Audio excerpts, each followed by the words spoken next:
दाता साहब ने लिखा है, कहते हैं हजरत अब्दुल्लाह इब्न उमर रदी अल्लाह ताला अन्हु फरमाते, मैं किसी सफर पे जा रहा था तो मदीने से बाहर निकला, सहरा का इलाका था।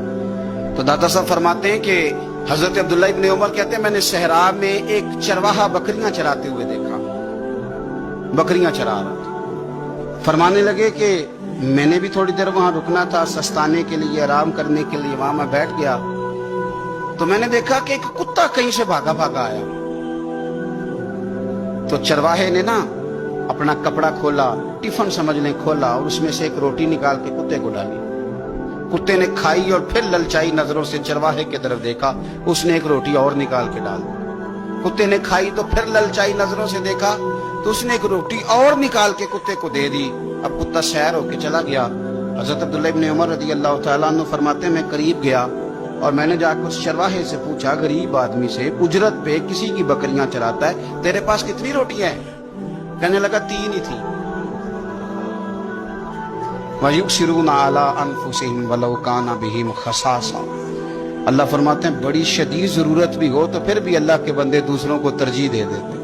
तो हजरत अब्दुल्लाह इब्न उमर रज़ी अल्लाह तआला अन्हु फरमाते हैं मैंने उसे कहा कि तूने 3 ही दे दी, अब क्या करोगे? कहने लगा हुजूर ये सहरा है, कुत्ते सहरा में नहीं होते, कुत्ते तो ज्यादातर आबादियों के करीब रहते हैं, यहाँ कुत्ते नहीं पाए जाते। तो ये मुझे देख के ना कि मैं बैठा हुआ हूं तो ये आया था इस उम्मीद पर कि कुछ मिलेगा। तो हुजूर वो भूखा भी था, मैंने एक रोटी दी तो फिर लगा भूखा है, दूसरी दी तो फिर लगा भूखा है, मैंने 3 दे दी। उस बेचारे को पता नहीं को देगा कि नहीं देगा, मैं तो शाम को घर जाके खा लूंगा, इसलिए मैंने उसे दे दी। माला वाले सखी नहीं होंगे कि सखियां कोल माल नहीं होता, इथे उथे दोवी जहानी सखी कंगाल नहीं होता। हजरत अब्दुल्लाह इब्न उमर कहते हैं मैं जिस सफर पे जा रहा था वहां से मैं वापस आ गया, मैंने पता किया किसका गुलाम है, का फुलां बिन फुलां का। कहते हैं पहले मैंने गुलाम खरीदा, फिर वो जितनी बकरियां थी वो सारी खरीदी, फिर जिस बाड़े में वो बकरियां बांधता था वो भी सारी खरीदी। फिर शाम को मैं उससे मिला, मैंने बकरियां भी उसे दे दी, बाड़ा भी उसे दे दिया। तो वो मुझे कहने लगा हुजूर ये क्या है? तो मैंने कहा तूने सखावत की थी ना, तो मेरे रब ने तुझे इनाम अता फरमाया। और दादा साहब कहते हैं वो सखी बड़ा था, जनाब ने उसे दिया, उसने वो भी अल्लाह के रास्ते में खैरात कर दिया। अपनी जिंदगी में देने वाला मिजाज बनाए। अब तो दोस्तियां, यारियां, ताल्लुक, नाते इस बुनियाद पे हैं कि नफा ले कैसे सकते हैं, सामने वाले को इस्तेमाल कैसे करना है।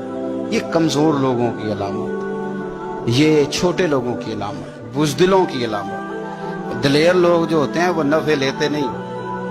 खैरुन्नास मन यनफउन्नास। हुजूर ने फरमाया मैंने तो ये कानून बनाया है कि लोगों में से बेहतर वो है जो नफा दे, किसी नफा दे। और दाता साहब इससे आगे लिखते कहते हैं कि हजरत हसन बिन अली, इमाम हसन, नवासे रसूल, जिगरगोश है बतूल, कहते हैं उनका एक जानने वाला बंदा उनके पास बड़ी दुखी हालत में आया और आके रोने लगा। ने फरमाया क्या हुआ? अर्ज की हुजूर 400 दिनार का कर्जा है, जिनके पैसे देने हैं वो बड़ा सताते हैं, मेहरबानी करें। हजरत इमाम हसन फौरन गए और 400 दिनार ला के दिया, बंदा पैसे लेके चला गया। इमाम हसन घर जाके रोए, बड़े दर्द से रोए, फूट फूट के रोए। घर वालों ने कहा हुजूर पैसे दिए, रोते क्यों हैं? फरमाने लगे रो इसलिए रहा हूं कि वो मेरा जानने वाला था, उस बेचारे को आके कहना पड़ा है कि मैं मजबूर हूं। मैं जो उसे जानता था तो मुझे जानने वालों का खुद ध्यान रखना चाहिए, मुझे खबर होनी चाहिए थी कि आज किस किस जगह जरूरत है। तो दाता गंज बख्श अली अजमेरी ने हदीस लिखी है, नबी पाक सल्लल्लाहु तआला अलैहि वसल्लम ने फरमाया सखी अल्लाह ताला से भी करीब है, जन्नत से भी करीब है और लोगों के भी करीब है। और हुजूर फरमाते हैं ये जो बखील है ना, ये अल्लाह से भी दूर है, जन्नत से भी दूर है और लोगों से भी दूर है। क्यों? इसलिए कि सखावत करने से बंदा किसी का हक अदा करता है, किसी के करीब जाता है। और कंजूसी करने से आप यकीन करें कंजूसी तेजी से फैल गई है।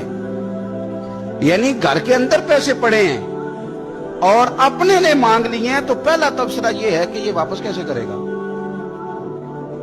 ये पता है कब बंदे का ज़हन होता है? जब बंदा इसलिए देता है कि बंदे को दे रहा हूं, और जब ज़हन ये हो ना मैं रब की रजा के लिए दे रहा हूं, तो फिर बंदा इन चक्रों में नहीं पड़ता ये वापस करेगा कि नहीं।